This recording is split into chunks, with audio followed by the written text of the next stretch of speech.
She's an Ivy League grad, a mother, an activist, and a former First Lady who encouraged an entire nation to embrace health and wellness. Yes, she also amazingly supported her husband throughout his historic presidency, but there's so much more to her story. It's the untold truth of Michelle Obama.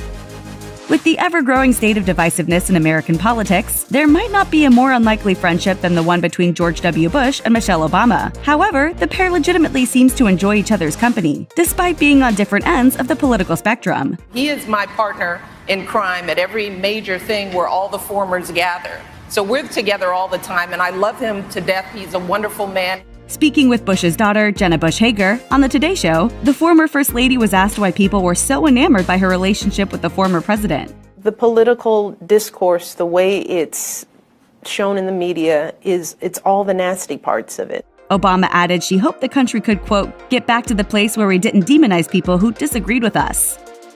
Per People, The Roots drummer Questlove attempted to make a playlist for former President Barack Obama, but he never got around to finishing it. Thankfully for Michelle Obama, Questlove got over his playlist block and curated an epic 3-volume playlist, which includes songs from Stevie Wonder, Aretha Franklin, Kendrick Lamar, and Beyoncé. In its 1,125 tracks, Questlove told People, "It was such a task, but I'm glad to have gotten these songs over to her. Now I feel like my mission of getting the Obamas' music is finally done, some 10 years later."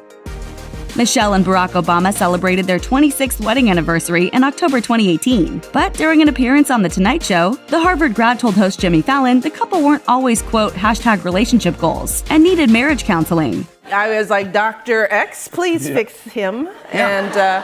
And then our counselor looked over at me. I was like, what are you looking at? I'm perfect. She went on to say that marriage counseling helped her understand that it wasn't her husband's job to make her happy. During a March 2011 interview on Good Morning America, Donald Trump claimed he had doubts about Barack Obama's citizenship. The reason I have a little doubt, just a little, is because he grew up and nobody knew him. That same month, Trump appeared on The View and openly challenged the 44th president to show his birth certificate. Obama eventually released his long-form birth certificate in hopes that would shut down the birther conspiracy theories, but it didn't work. Trump doubled down on the dubious conspiracy theory, tweeting in 2012 that a source told him that Barack's birth certificate was, quote, a fraud. In Michelle Obama's memoir, Becoming, she wrote, "What if someone with an unstable mind loaded a gun and drove to Washington? What if that person went looking for our girls? Donald Trump, with his loud and reckless innuendos, was putting my family's safety at risk, and for this, I'd never forgive him."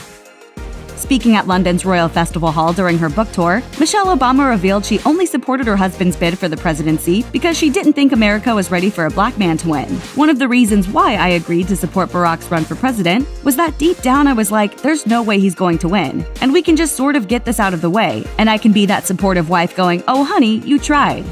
Okay, now let's get back to our lives as usual." Once Barack ascended to the highest office in the land, many believed this would usher in a post-racial America. Michelle Obama understood that was a naive assumption, saying, "My grandparents' lives were affected by Jim Crow. We mistakenly thought that Barack Obama was going to erase hundreds of years of history in 8 years. That is ridiculous."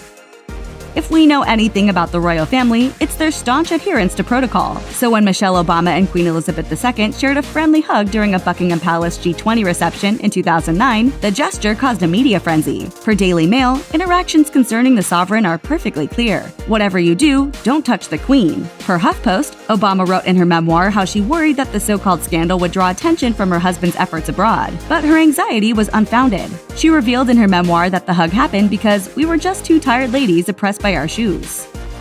In her memoir, Michelle Obama revealed she suffered a miscarriage and underwent fertility treatments to conceive her 2 daughters, Malia and Sasha. "We had one pregnancy test come back positive, which caused us both to forget every worry and swoon with joy, but a couple of weeks later, I had a miscarriage, which left me physically uncomfortable and cratered any optimism we felt." The Obamas then turned to IVF treatments to help them achieve their dream of having children. But while the former First Lady admits her husband supported her, his job in Illinois state legislature left her feeling alone during the process. Discussing the ordeal with Good Morning America, the former First Lady said, "I felt like I failed because I didn't know how common miscarriages were, because we don't talk about it. We sit in our own pain, thinking that somehow we're broken."